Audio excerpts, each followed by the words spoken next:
मुझे आला है निगाहों का तेरा वचन, दीपक है मेरी राहों का तेरा वचन, मुझे आला है निगाहों का तेरा वचन। प्रभु यीशु मसीह के सामर्थी नाम में हम मांगते हैं। जितनी ताकत है हाथ में तारीफ कर दो खुदा।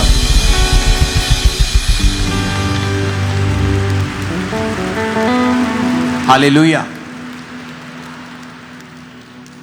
यीशु मसीह ने कहा, मैं ये चाहता हूं कि तुम फल लाओ और तुम्हारा फल बना रहे। आमीन।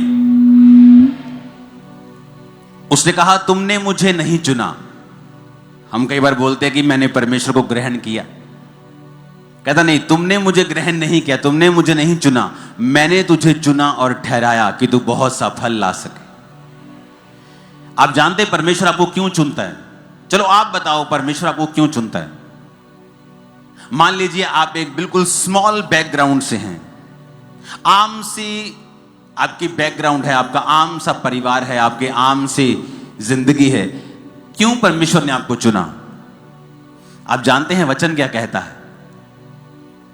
वचन ये कहता है कि परमेश्वर जानबूझ के आम लोगों को, तुच्छ लोगों को, गरीबों को, टूटे हुओं को चुनता है ताकि उन्हें एक गवाही बनाकर खड़ा कर सके कि इसकी जिंदगी में जो कुछ भी हुआ है मैंने किया है।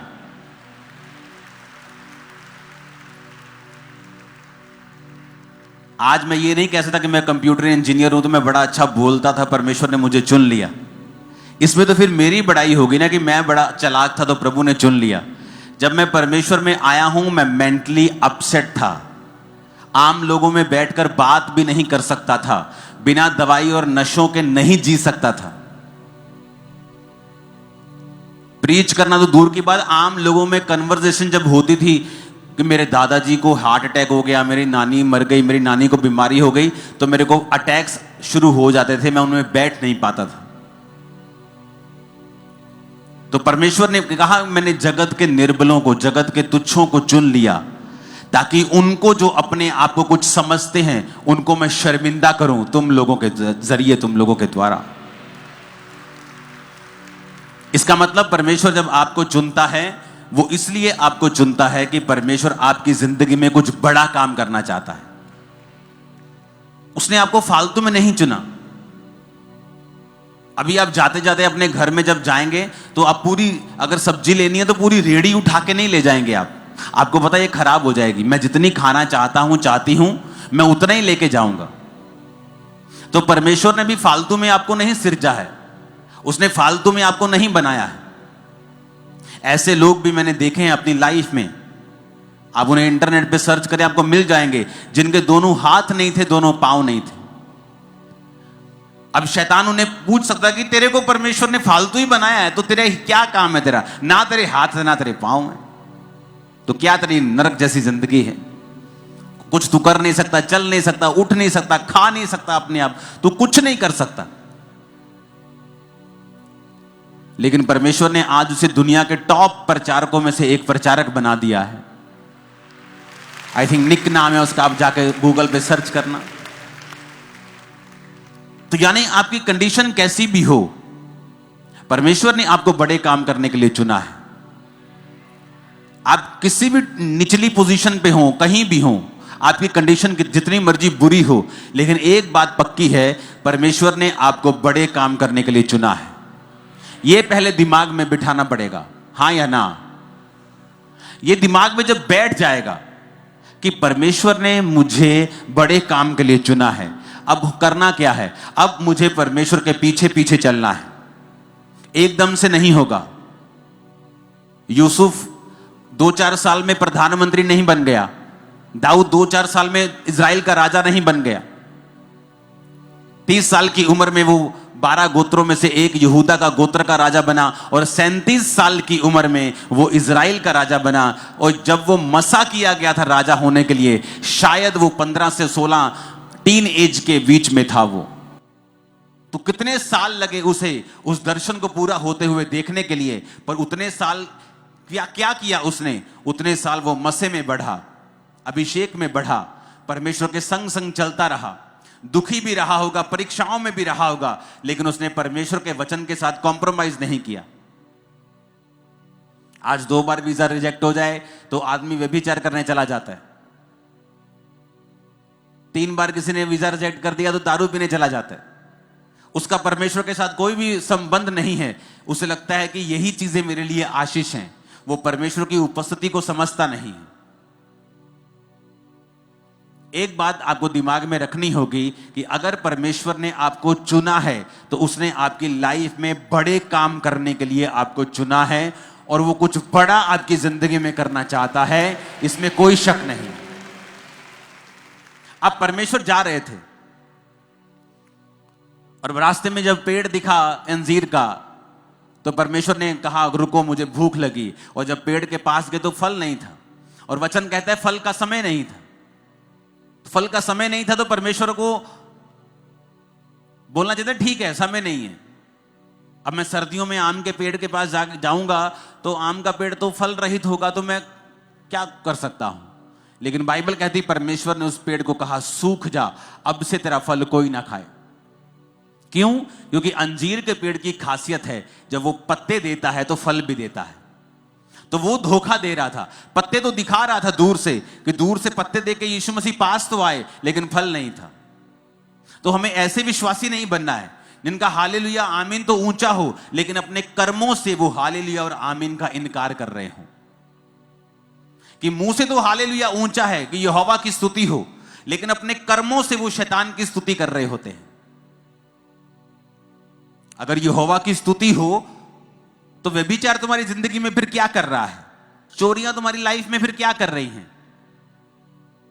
निंदा चुगली तुम्हारी लाइफ में फिर क्या कर रही है? अगर यहोवा की स्तुति हो, अगर हालेलुया बोलना है तो अपनी जिंदगी को हालेलुया के जैसा करना भी है। कि जब परमेश्वर तुम्हारा हालेलुया और आमीन देखे, तुम्हारी प्रार्थना को सुनकर तुम्हारे पास आए, तो उसे तुम फेक पेड़ की तरह ना दिखाई दो कि जिसके पत्ते तो हैं, जो ऊपर से अपने आप को धर्मी तो दिखा रहा है लेकिन अंदर से धर्मी नहीं है। हालेलुया। अब आपको यह समझ आ गया कि परमेश्वर ने मुझे चुना है, मैंने उसे नहीं ग्रहण किया, उसने मुझे चुना है और इसलिए चुना है। प्रभु कहता है मैंने तुम्हें चुना है और ठहराया है कि तू बहुत सा फल लेके आए। अब हो सकता है परमेश्वर ने आपको, क्योंकि 2 तरह के बुलाहट परमेश्वर आपको देता है। पहली बुलाहट सबकी एक है जो मत्ती में लिखा है कि जाओ और सब जातियों को चेला बनाओ और सुसमाचार सुनाओ। अगर आप डॉक्टर हैं आपकी बुलाहट यही है, अगर आप इंजीनियर हैं आपकी बुलाहट यही है, आप एक रिक्शा वाले हैं आपकी बुलाहट यही है। सबकी बुलाहट है कि जाओ और सब जातियों को चेला बनाओ और उन्हें बाप बेटा पवित्र आत्मा के नाम से बपतिस्मा दो। सबकी बुलाहट है ये। कोई नहीं कह सकता कि मैं बिजी हूं, मैं बिजनेसमैन हूं, मेरी वाइफ करती है, कोई नहीं कह सकता, क्योंकि ये परमेश्वर का हुक्म है। दूसरी बुलाहट है कि परमेश्वर ने आपको इस दुनिया में काम करने के लिए भी भेजा है। दूसरी बुलाहट यानी आपकी पहली बुलाहट सुसमाचार की है, उसको सपोर्ट करने के लिए परमेश्वर आपको बिजनेस देता है, किसी को जॉब देता है, किसी को कोई काम देता है, वो आपकी दूसरी बुलाहट है। आप डॉक्टर हैं, इंजीनियर हैं, बिजनेसमैन हैं, आप किसी कंपनी में हैं, वो आपकी दूसरी बुलाहट है। लेकिन पहली बुलाहट सबकी एक है कि उन्हें परमेश्वर का काम करना है। और तब जब हम परमेश्वर के संग चलना शुरू करते हैं, और में ये वचन समझ आता है, क्योंकि अगर वचन समझ में आ जाए ना, वचन अगर खाने पड़ जाए और अंदर स्पिरिट में हम इसको लेकर खा लें। यहोजकेल की पुस्तक में लिखा, परमेश्वर ने कहा इस पुस्तक को ले और इसे खा जा इसे, आंतड़ियां इस भर ले अपनी और इसे पचा ले। लिखा वो पुस्तक उसके मुंह में शहद के समान मीठी लगी। क्यों कहा परमेश्वर ने ऐसा? क्योंकि वचन को समझना और उस पर मनन करना, मनन का मतलब है अपना ध्यान उस पर लगाना कि प्रभु मुझसे कहता है। मैं लाखों की भीड़ से बात नहीं कर रहा हूं, मैं आपसे कर रहा हूं। प्रभु मुझसे यह कह रहा है कि मैंने तुझे चुना है और ठहराया है कि तू बहुत सा फल, यानी तेरी जिंदगी में बड़े अच्छे अच्छे रिजल्ट होंगे जो मैं तुझे दूंगा। प्रभु मुझसे कह रहा है। और वो आपसे कह रहा है, क्या वो झूठ बोलता है? मैंने कहा, क्या वो झूठ बोलता है? क्या वो पक्षपात करता है? क्या वो मुझे कह रहा है और तुझे नहीं कह रहा है? ऐसा लिखा है बाइबल में? क्या उसने ये कहा है कि मैं ये बात सिर्फ अपने चेलों के लिए लिखता हूं? उसने कहा नहीं, हर एक व्यक्ति जो बपतिस्मा ले चुका है, जो परमेश्वर को, उसकी आत्मा को अपने अंदर पा चुका है, जो यीशु मसीह के नाम को ले रहा है, परमेश्वर ने कहा मैंने तुझे चुना और ठहरा दिया है कि तू बहुत सा फल लाए। फल का मतलब क्या? रिजल्ट, टेस्टिमनीज, गुड कैरेक्टर, आत्मिक फल, शारीरिक रिजल्ट, गवाहियां, हीलिंग, डिलीवरेंस, एवरीथिंग जो इस दुनिया में है, परमेश्वर ने कहा मैंने तुझे चुना और ठहराया कि तू बहुत सा फल लाए। और अगर मैं इस वचन के ऊपर मनन करूं तो, कि प्रभु मुझसे कह रहा है इंडिविजुअली, अकेले को मुझे, कि मैंने तुझे चुना, मैंने तुझे ठहराया कि तू बहुत सा फल ला सके। यानी आपकी जिंदगी एक्स्ट्रा ऑर्डिनरी होने वाली है, क्योंकि खुदा ने कहा है कि तू बहुत सा फल लाएगा। उसने ये नहीं कहा तू ठीक ठीक फल लाएगा, तू थोड़ा थोड़ा फल लाएगा, तू गुजारे योग्य फल लाएगा। उसने कहा तू बहुत सा फल लाए, तू इतना फल लाएगा। लेकिन करना क्या होगा? परमेश्वर ने कहा मैंने तुझे चुना और ठहराया। अगर एक पेड़ को फल लाने के लिए आपको बनाना है तो आपको उसे टाइम पर मिट्टी उसकी गोडी करनी होती है, उसको खाद देनी होती है, उसको पानी देना होता है। अगर आपको वो फल चाहिए जो परमेश्वर चाहता है, क्योंकि जब मैं 2004 में 5 में खुदा के दासों से मिलता था तो बोलते थे प्रभु तुझे बहुत इस्तेमाल करेगा, तो मुझे लगता है ये झूठ बोल रहे हैं, ये मुझे तसल्ली दे रहे हैं, इनको पता है कि मैं, मुझे पागलपन के अटैक होते हैं, तो जस्ट दे आर काउंसलिंग मी, वो मुझे एक तसल्ली दे रहे हैं, वो मुझे जस्ट एक होता ना कि सिंपथी के कारण किसी को बोलना, नहीं नहीं सब ठीक हो जाएगा और God will do it and everything will be okay, don't worry. मुझे लगता है ऐसी बातें मेरे साथ ये करते हैं लोग ताकि मैं प्रभु में बना रहूं, लेकिन मुझे नहीं मालूम था कि जो ये कह रहे हैं वो सच है। तो मैंने वो पूरा कैसे हुआ? परमेश्वर में मैं खड़ा रहा। आंधी तूफान आते हैं, पेड़ बना रहता है, अगर उसकी जड़ें मजबूत हैं वो गिरता नहीं। उसके बाद पानी, यानी परमेश्वर के वचन से अपने आप को हर वक्त फुल रखना। आंधी और तूफानों में परमेश्वर को, उसके वचन को पकड़े रहना और उसे छोड़ना नहीं। फास्टिंग के साथ, प्रार्थना के साथ एक खाद की तरह काम करना, जिस तरह प्रार्थना और फास्टिंग एक खाद की तरह काम करती है, वचन पानी की तरह काम करता है, और धीरे धीरे फिर आप फल लाने लगते हैं। जिस काम के लिए परमेश्वर ने आपको अपने लहू से खरीदा होता है, परमेश्वर उसको जाहिर करना शुरू करता है, फल आने शुरू होते हैं। पहले साल थोड़े, दूसरे साल थोड़े ज्यादा, तीसरे साल और ज्यादा, छठे, सातवें, 10वें साल में आप फलों से भरे हुए होते हैं।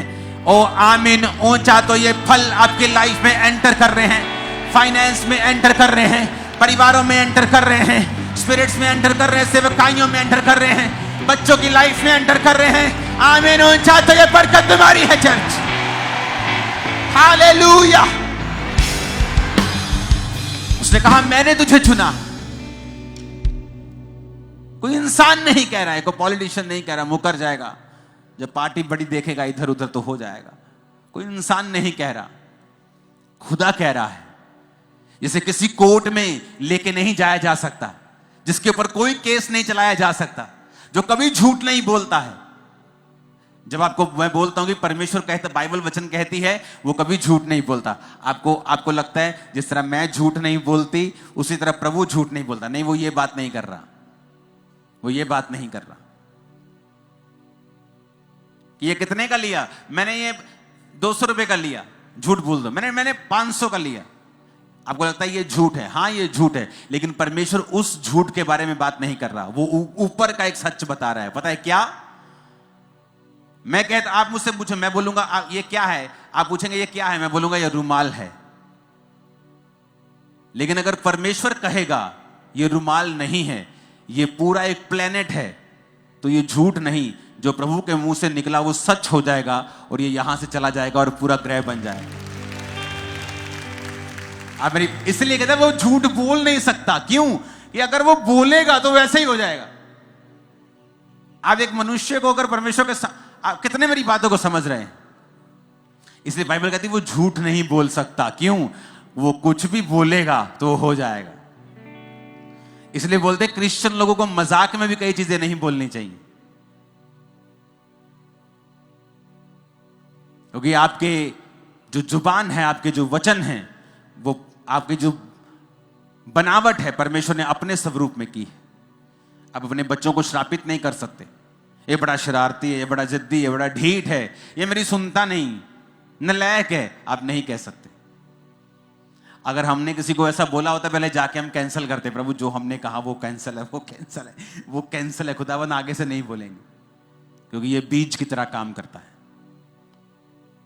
तो पहले मनन करो, अपने अंदर एक वचन को बिठाओ कि प्रभु ने मुझे चुना है, मुझे ठहराया है कि मैं बहुत सफल लेके आऊं। आज के बाद आप जब चलेंगे, सिर्फ पाप आपकी लाइफ में नहीं होना चाहिए।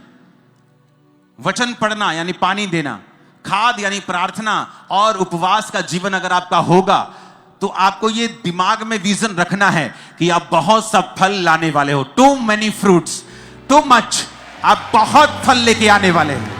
आमीन। मेरे को ऊंचे वाला चाहिए चर्च। Hallelujah, hallelujah. अब मेरे को यह मालूम हो गया कि परमेश्वर ने मुझसे कहा है कि मैं फल लाऊंगा, मेरा फल बना रहेगा, यह परमेश्वर की मर्जी है। लेकिन उसके लिए मुझे अब दूसरा स्टेप लेना होगा। वो क्या है? परमेश्वर की दी हुई बुलाहट में बने रहना। क्योंकि परमेश्वर जो कुछ कहता है, अगर आप उससे हटकर काम करते हैं तो फिर आप परमेश्वर के फलों में नहीं रह सकते हैं। बाइबल कहती है, योना नबी की पुस्तक 1 अध्याय उसकी 1 आयत में, यहोवा का यह वचन अमित्ते के पुत्र योना के पास पहुंचा, उठकर उस बड़े नगर निनवे को जा और उसके विरुद्ध प्रचार कर, क्योंकि उसकी बुराई मेरी दृष्टि में बढ़ गई है। परंतु योना यहोवा के सम्मुख से तरशीश को भाग जाने के लिए उठा और याफा नगर को जाकर तरशीश जाने वाला एक जहाज पाया और किराया देकर उस पर चढ़ गया और उसके साथ यहोवा के सम्मुख से वो तरशीश को चला जाए। तब यहोवा ने समुद्र में एक प्रचंड आंधी चलाई और समुद्र में बड़ी आंधी उठी कि जहाज टूटने पर था। मल्लाह लोग उठकर अपने देवता की दुहाई देने लगे और जहाज में जो व्यापार की सामग्री थी उसे समुद्र में फेंकने लगे कि जहाज हल्का हो जाए। परंतु योना जहाज के निचले भाग में उतरकर सो गया था और गहरी नींद में पड़ा हुआ था। तब मांझी उसके निकट आकर कहने लगा, तू भारी नींद में पड़ा हुआ क्या करता है? उठ अपने देवता की दुहाई दे, संभव है कि ईश्वर हमारी चिंता करे और हमारा नाश ना हो। तब उन्होंने आपस में कहा, आओ हम चिट्ठी डालकर जान लें कि ये विपत्ति हम पर किसके कारण पड़ी है। तब उन्होंने चिट्ठी डाली और चिट्ठी योना के नाम पर निकली। तब उन्होंने उससे कहा, हमें बता कि किसके कारण ये विपत्ति हम पर पड़ी है। तेरा बिजनेस, तेरा उद्यम क्या है? तू कहां से आता है और तू किस देश और किस जाति का है? योना ने उन भाइयों से कहा, मैं इब्री हूं और स्वर्ग का परमेश्वर यहोवा जिसने जल स्थल दोनों को बनाया है उसी का भय मानता हूं। तब वे बहुत डर गए और उससे कहने लगे, तूने ये क्या किया है? वे जान गए थे कि वो यहोवा के सम्मुख से भाग आया है, क्योंकि उसने आप ही उनको बता दिया था। तब उन्होंने योना से पूछा, हम तेरे साथ क्या करें जिससे समुद्र शांत हो जाए? उस समय समुद्र की लहरें और भी बढ़ती जाती थी। योना ने उनसे कहा, मुझे उठाकर समुद्र में फेंक दो, तब समुद्र शांत पड़ जाएगा, क्योंकि मैं जानता हूं कि यह भारी आंधी तुम्हारे ऊपर मेरे ही कारण आई है। तो भी वो बड़े यत्न से खेते रहे कि उसको किनारे पर लगाएं, परंतु पहुंच ना सके, क्योंकि समुद्र की लहरें उनके विरुद्ध बढ़ती ही जाती थी। उन्होंने यहोवा को पुकार कर कहा, हे यहोवा, हम विनती करते हैं कि इस मनुष्य के प्राण के बदले हमारा नाश ना हो, ना हमें इस निर्दोष की हत्या का दोषी ठहरा, क्योंकि हे यहोवा, जो कुछ तेरी इच्छा से था तूने वही किया है। तब उन्होंने योना को उठाकर समुद्र में फेंक दिया और समुद्र की भयानक लहरें थम गईं। तब उन मनुष्यों ने यहोवा का भय माना और उसको भेंट चढ़ाई और मन्नतें मानी। यहोवा ने एक बड़ा मच्छ ठहराया था कि वो योना को निगल ले, और योना उस मगरमच्छ के पेट में 3 दिन और 3 रात पड़ा रहा। अब यहां पर परमेश्वर अपने एक दास को कहता है कि बेटा जा और नीनिवे नगर को जाके उनके बारे में प्रचार कर। तू उनको प्रचार कर कि 40 दिन के अंदर अंदर, जब आप योना 3 उसकी 4 आयत को पढ़ते हैं कि अब से 40 दिन के बीतने पर नीनिवे उलट दिया जाएगा। कि परमेश्वर कहता है कि जा बेटा प्रचार कर ऐसे देश में जाके जो मुझसे मुकर गए हैं, और जा और उनको बता कि वो मन फिराएं और अपना प्रचार कर। और वचन कहता है कि योना यहोवा के सम्मुख से किसी और शहर को भागने के लिए चला। किराया देकर एक सुंदर से क्रूज शिप में चला गया कि चलो नजारे लेंगे, समुद्र के नजारे लेंगे। कौन सेवा करता फिरेगा, ये लोगों के पास जाएंगे, ये लोग सताएंगे मुझे। परमेश्वर तू दयालु है, तू अनुग्रहकारी है, तू इनको बचा ही लेगा, तू उनको कौन सा नाश करेगा। तू कितने सालों से कह रहा है कि मैं नाश कर दूंगा, करता तो तू है नहीं। परमेश्वर अपने आप बचा लेगा। और ये सोचकर शैतान की बातें उसके मन में आई और वो परमेश्वर के सामने से भाग गया। और जब भागा, जब तो समुद्र में आंधी और तूफान आया। और अगली स्टोरी आपने पढ़ी है। सब लोग पूछने लगे ऐसा क्यों हुआ, तो कहता मैं परमेश्वर के सामने से भाग आया हूं। कुछ मुसीबतें आपकी लाइफ में ऐसी हैं, वो प्रार्थना से कभी नहीं जाती। अगर परमेश्वर ने आपको किसी काम के लिए ठहराया है, सेवा के लिए ठहराया है कि बेटा तुझे ये सुसमाचार की सेवा करनी है, आप भाग जाएं और कहें ये बहुत मुश्किल है, इसमें तो सताव का सामना करना पड़ेगा, इसमें तो अपनी पर्सनल लाइफ को साइड पर रखना पड़ेगा, तो ये कैसे पॉसिबल है। परमेश्वर क्या मैं बिजनेस करके अपने पैसों से तुझे सपोर्ट कर सकता हूं? मैं 50% तुझे पार्टनर बनाता हूं। परमेश्वर कहता नहीं, जो मैं चाहता हूं तू वही करेगा।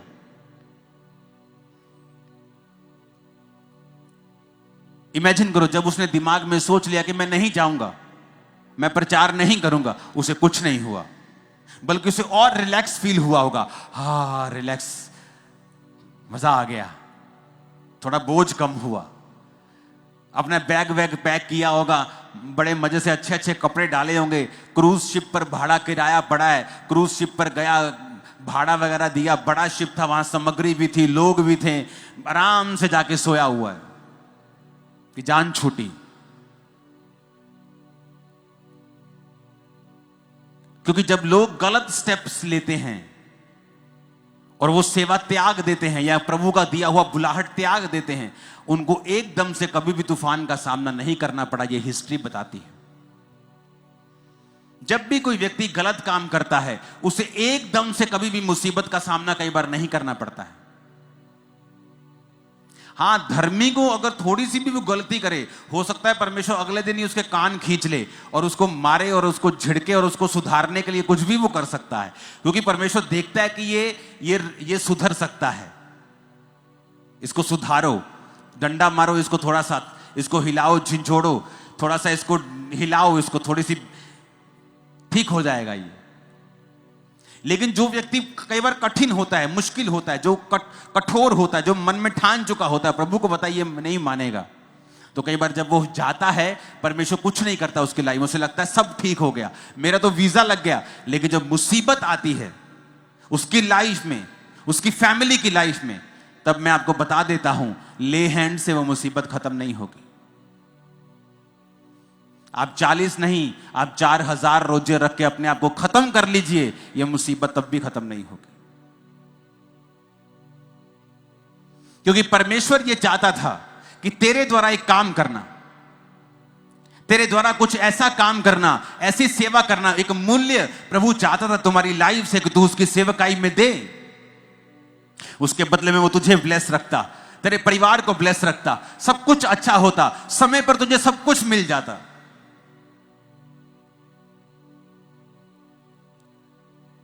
लेकिन जब हम परमेश्वर से हटते हैं और योना नबी की तरह काम करते हैं, फिर आता है एक टर्निंग पॉइंट, जहां लाइफ में फिर मुसीबत एंटर करती है। और मैं आपको बताना चाहता हूं, अपने पास्टर को इस मुसीबत के लिए कृपया तंग ना करें, क्योंकि ये मुसीबत ले हैंड से जाने वाली नहीं है। ये मुसीबत तुम्हारी तौबा की वजह से जाएगी, जो तुम करना नहीं चाहते हो।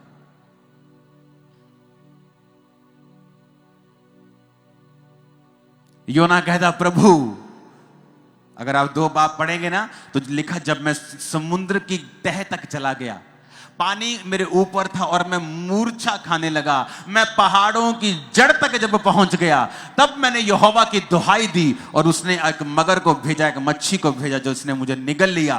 पेट के अंदर पड़ा पड़ा वो 3 दिन रात परमेश्वर की दुहाई देता रहा और परमेश्वर के उस मच्छ ने उसको निगल दिया। हालेलुया।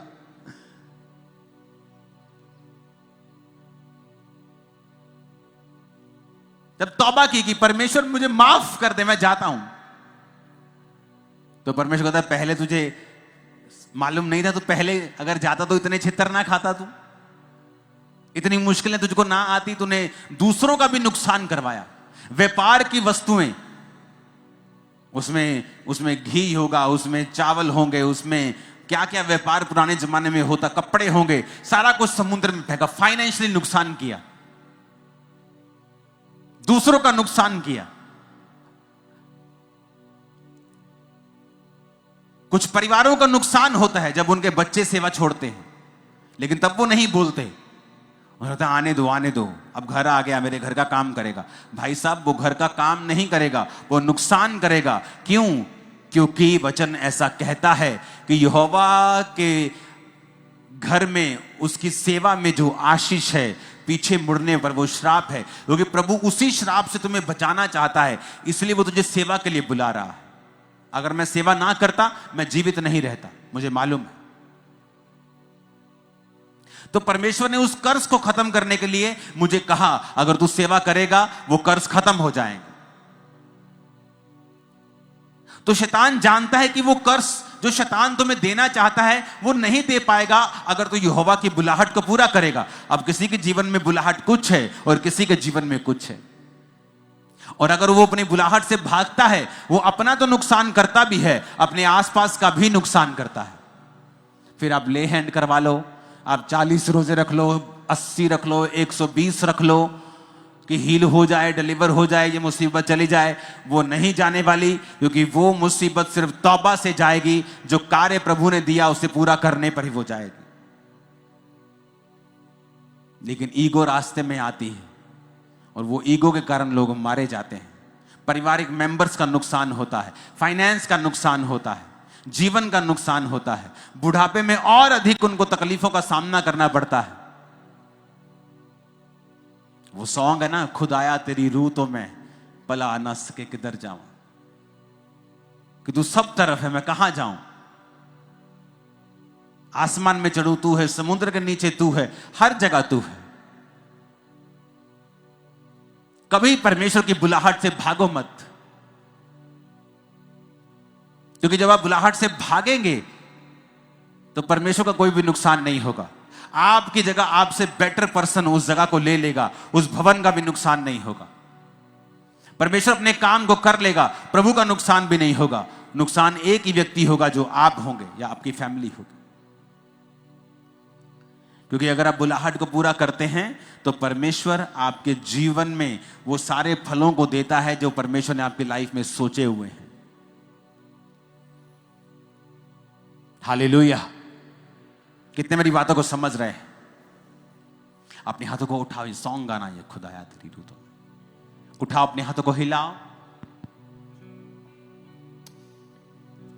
खुदाया तेरी रूह तो मैं पला न हंस के किधर जावा, हजूरी तेरी तो छिप के मैं केरी तरफ नू नसा, खुदाया तेरी रूह तो मैं भला नस के किधर जावा, हजूरी तेरी तो छिप के मैं केरी तरफ नू नसा, जे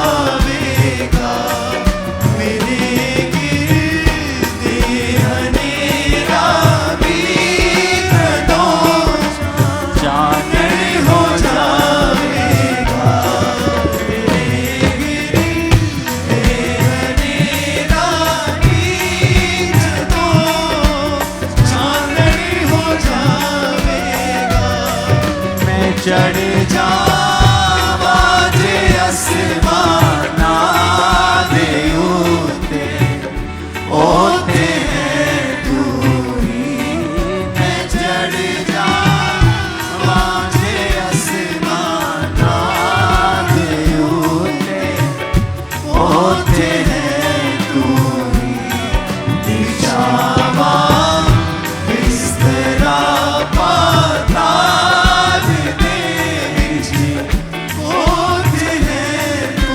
ही, दिखावा इस तरह पाताल दे जी ओते है तू ही, खुदाया तेरी रूह तो मैं भला नस के किधर जावा, हजूरी तेरी तो छिप के मैं केरी तरफ नू नसा, खुदाया तू करेगा दस्तगीरी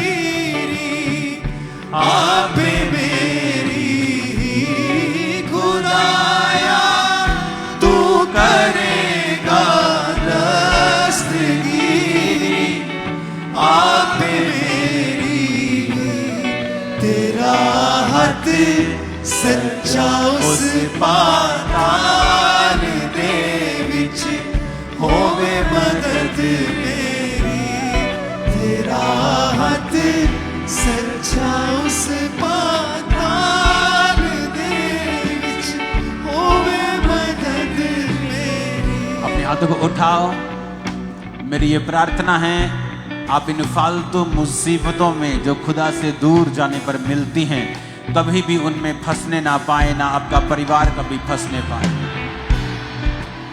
और खुदा ने जो आपको आज रेमा वचन दिया है कि मेरी बेटी, मेरे बेटे, मैंने तुझे चुना है और ठहराया है कि तू बहुत सा फल लेके आए और तेरा फल बना रहे। आज से आप रोज मनन करेंगे कि खुदा ने डायरेक्ट मुझे चुना है, उसने मुझे ठहराया है कि मैं बहुत सा फल लाऊं, यानी मेरा जीवन फलों से लदा हुआ होगा, जीवन की हर अच्छी वस्तु से लदा हुआ होगा, क्योंकि वचन कहता है कोई भली वस्तु वो तुझसे रख ना छोड़ेगा, कोई अच्छी वस्तु वो तुझसे रख ना छोड़ेगा। जब वो तेल देने पर आएगा तो तुम्हें वही देगा जो बेस्ट का बेस्ट होगा, उसने कहा है। यानी तुम्हारी जिंदगी की जो आशीषें होगी वो नॉर्मल और आम लोगों से कहीं अधिक ज्यादा और बेस्ट होंगी। और ये फल होगा परमेश्वर के वचन का, जो वो कहता है कि मैं तुझे चुनता और ठहराता हूं कि तू बहुत सा फल लाए और तेरा फल बना रहे। मैं नहीं जानता, ये पिछले 2 हफ्तों से मेरे साथ हो रहा है कि जो वचन मैं आपको दे रहा हूं वो इतना स्ट्रांग मेरी आत्मा में होता है कि अगर आप इसे रेमा वचन बना ले कि प्रभु मुझसे डायरेक्ट कह रहा है कि मेरे बेटे मेरी बेटी, मैं तुझे चुन रहा हूं, ठहरा रहा हूं, तू बहुत सा फल लाएगी, बहुत सा फल, बहुत फल होगा तेरी जिंदगी में। तेरा फाइनेंस, तेरी लाइफ, तेरी फैमिली लाइफ, सब कुछ बहुत फलों से भरी हुई होगी। वो पेड़ों के फल की बात नहीं कर रहा। और मैं दूसरी बात फिर बता दूं, वो सिर्फ आत्मिक फलों की भी बात नहीं कर रहा है। हाँ, वो इसमें बड़ा हिस्सा आत्मिक बातें कर रहा है, लेकिन उसने अब्राहम को कहा था कि मैं तुझे आत्मिक और शारीरिक दोनों तरह की आशीषें दूंगा। और अब्राहम के वंश से प्रभु यीशु पैदा हुए हैं ताकि अब्राहम की आशीष अन्य जातियों तक पहुंचे। जो लोग यीशु को ग्रहण करेंगे वो भी अब्राहम के वंश के ठहरे, क्योंकि प्रभु ये चाहता था कि तुम्हारे पास आत्मिक और दुनियावी दोनों तरह की आशीषें बहुतायत से हों। तो अब समझ लेना, अगर आप यहोवा के संग चलेंगे और भागेंगे नहीं, उससे दूर नहीं होंगे, और अगर आप फेक लाइफ नहीं जिएंगे, और अगर आप ऐसा जीवन जिएंगे जो खुदा को खुश रखता है, तो परमेश्वर कहता है तू बहुत सा फल लाएगा और तेरा फल बना रहेगा। In the name of Jesus, फलों को लाओ। Be multiply and be fruitful in Jesus name.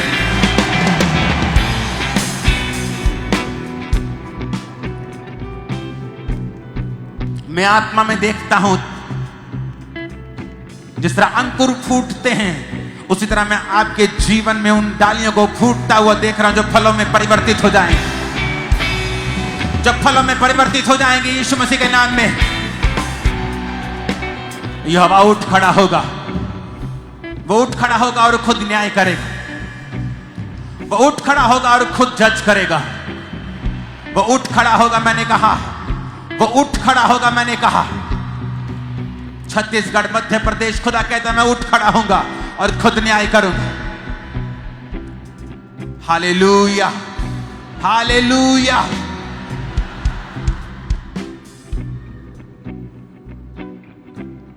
इस वचन को रेमा बना लेना कि खुदा मुझसे कहता है कि मेरी जिंदगी इतने रिजल्ट से भरी हुई होगी, इतने फलों से भरी हुई होगी जो गिनती से बाहर होंगे, रखने की जगह ना होगी। उसने कहा मैं तुझे इतनी आशीष दूंगा। अंगीकार करो, आई एम ब्लेस्ड। जो कुछ भी आपका है उसका नाम लेकर उसे ब्लेस करो। अंगीकार करो, बच्चों के लिए, फाइनेंस के लिए, नौकरी के लिए, जो फाइनेंस, जो काम आप करते हैं, सेवकाई जो आप करते हैं, सब चीजों को ब्लेस करो।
ऊंची आवाज में अंगीकार करो फिर से।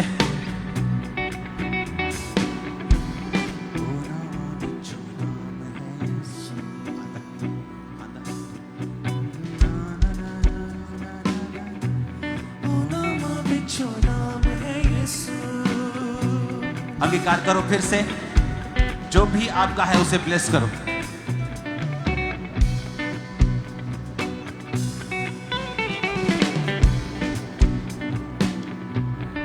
सब जन खड़े हो जाओ, उस ऑयल को अपने आप को माथे से लगाओ और उसे मसा करो। यहोवा ने कहा तेरे सिर पर तेल की घटी ना हो।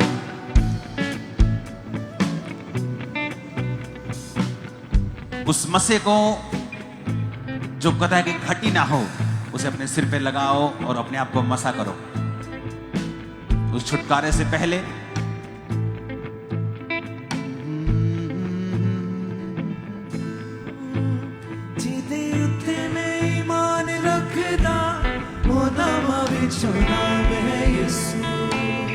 उस ऑयल को लगाओ बॉडी के ऊपर, जहां आप चाहते प्रभु आपको छुए।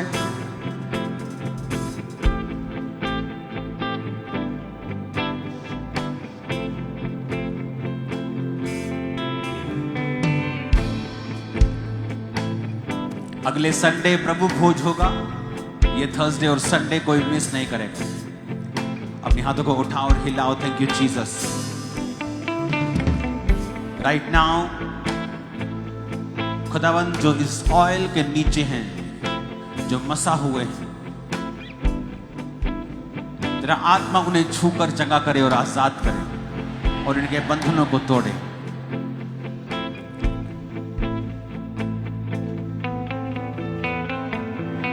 हर एक आत्मा जो उनकी जिंदगी में एक रुकावट की तरह है, आज इस सभा के दौरान ही वो आत्मा इन्हें छोड़ के जाएं प्रभु यीशु मसीह के नाम में।